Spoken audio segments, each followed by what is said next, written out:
अपने सपनों की आशिया को दे एक नई पहचान माँ भवानी डेकोर प्राइवेट लिमिटेड के साथ, जो है ऑथराइज्ड डिस्ट्रीब्यूटर ऑफ कजारिया। देश की मिट्टी से बनी टाइल से देश को बनाते हैं। और जहाँ मिलती है सभी प्रकार के Indian and imported granite, marble, sanitary एवं कोटा स्टोन का अनोखा एवं आकर्षक संग्रह। माँ भवानी डेकोर प्राइवेट लिमिटेड मतलब a complete floor solutions. New 0 mile Dadar road, Muzaffarpur. Call 9934753111। नामांकन करेंगे, स्क्रूटनी होगी, चुनाव प्रचार होगा, चुनाव होगा, लेकिन आपने नए लोगों को भाग लेने से रोक दिया, वंचित कर दिया।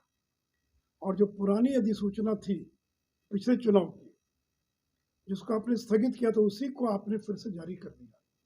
ये 4 गलत काम बिहार सरकार ने किया है। नंबर 1 कि सुप्रीम कोर्ट के निर्णय की अवमानना की है। सुप्रीम कोर्ट का निर्णय था कि जो पिछड़ा वर्ग आयोग आपने बनाया है, नॉट टू बी नोटिफाइड, इसको अधिसूचित न किया जाए, उसके बावजूद आपने काम करने दिया। तो पहली गलती तो सरकार ने की है कि सुप्रीम कोर्ट के आदेश का उल्लंघन है। दूसरा कि आयोग को आपने काम करने दिया सुप्रीम कोर्ट के निर्देश के बावजूद। तीसरा, आयोग की रिपोर्ट को आपने सार्वजनिक नहीं किया, लोगों को वंचित कर दिया यह जानने से कि किस वर्ग को आरक्षण मिलेगा, किसको नहीं मिलेगा।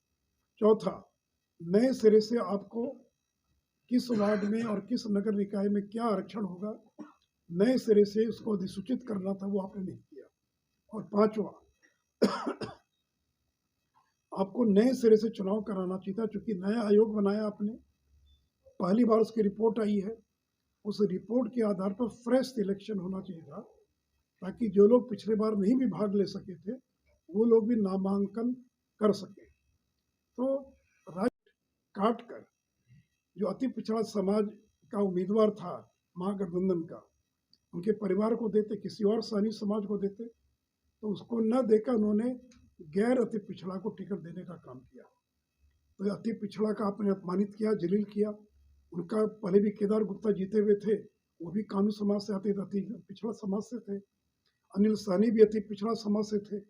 तो लगातार 2 चुनाव से कुर्नी की सीट पर अति पिछड़ा समाज का कब्जा था या लोग जीत रहे थे, तो आपने उनको वंचित करके गैर अति पिछड़ा को टिकट देने का काम किया। दूसरी बात, भारतीय जनता पार्टी ने कानून समाज से आने वाले अति पिछड़ा समाज के केदार गुप्ता को टिकट दिया है, हमने अति पिछड़े का सम्मान किया है। तीसरी बात, ये जो मुकेश सहनी है, ये लालू और नीतीश के इशारे पर बीजेपी के वोट को काटने के लिए इसने उम्मीदवार खड़ा किया है। ये तो सहनी की पार्टी है, इस इलाके में सहनी की अच्छी संख्या है, उसका उम्मीदवार तो सहनी होना चाहिए था। तो हम उससे जानना चाहते हैं, अपने सहनी उम्मीदवार देने के बजाय और आपने दूसरे वर्ग के व्यक्ति को टिकट क्यों दिया? उसका एकमात्र कारण है कि बीजेपी हार जाए, बीजेपी के वोट का बंटवारा हो जाए। लेकिन जो समाज है बहुत जागरूक समाज है, बीजेपी के वोट में कोई बंटवारा नहीं होगा। और इसलिए जो लोग वीआईपी पार्टी को वोट देंगे, इसका मतलब कि लालू यादव को वोट दे रहे हैं, इसका मतलब है वो जदयू को वोट दे रहे हैं। इससे लोगों को सतर्क और सावधान रहने की आवश्यकता है। इनके सारे कारनामों का सबसे ज़्यादा परिणाम अति पिछड़ा समाज भुगत रहा बिहार में। इन्होंने अति पिछड़ों को मेयर, डिप्टी मेयर बनने से वंचित कर दिया। पहले जिद बांधे रहे कि आयोग बनाने की आवश्यकता नहीं है, हम लोग कहते रहे कि आयोग बनाइए, ट्रिपल टेस्ट के लिए आयोग बनाना है, इन्होंने नहीं बनाया। अंत में इनको झुकना पड़ा, अंत में इनकी फजीयत हुई और कोर्ट के सामने इनको ये कहना पड़ा कि हम अपने आदेश को वापस लेते हैं और हम कमीशन बनाएंगे। तो इनके कारण चुनाव टला, चुनाव रुका।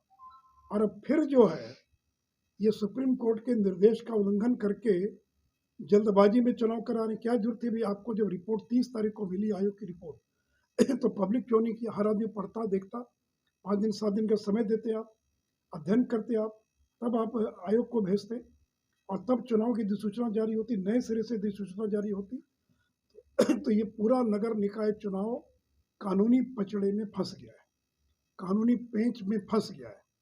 और फंसने का कोई एक व्यक्ति दोषी है तो वो नीतीश कुमार हैं, जिनकी जिद और अहंकार, घमंड के कारण ये पूरा जो नगर निकाय का चुनाव है ये फंस गया है। सुप्रीम कोर्ट की तलवार लटक रही है। फिर उस रोक के बावजूद वो आयोग काम करता रहा। और इतना ही नहीं तो बल्कि उस आयोग ने अपनी रिपोर्ट 30 तारीख को सुपुर्द कर दिया। ये सुप्रीम कोर्ट के आदेश की अवहेलना है, ये सुप्रीम कोर्ट के आदेश की अवमानना है कि जब सुप्रीम कोर्ट ने कोई आदेश दिया तो उस आदेश का पालन होना चाहिए था। लेकिन बिहार सरकार कोर्ट से लड़ने पर उतारू है, तो कोर्ट के आदेश का पालन करने के बजाय अवमानना करते हुए उन्होंने जो आयोग बना था उसको काम करने दिया और 30 तारीख को उसकी रिपोर्ट भी उन्होंने ले लिया।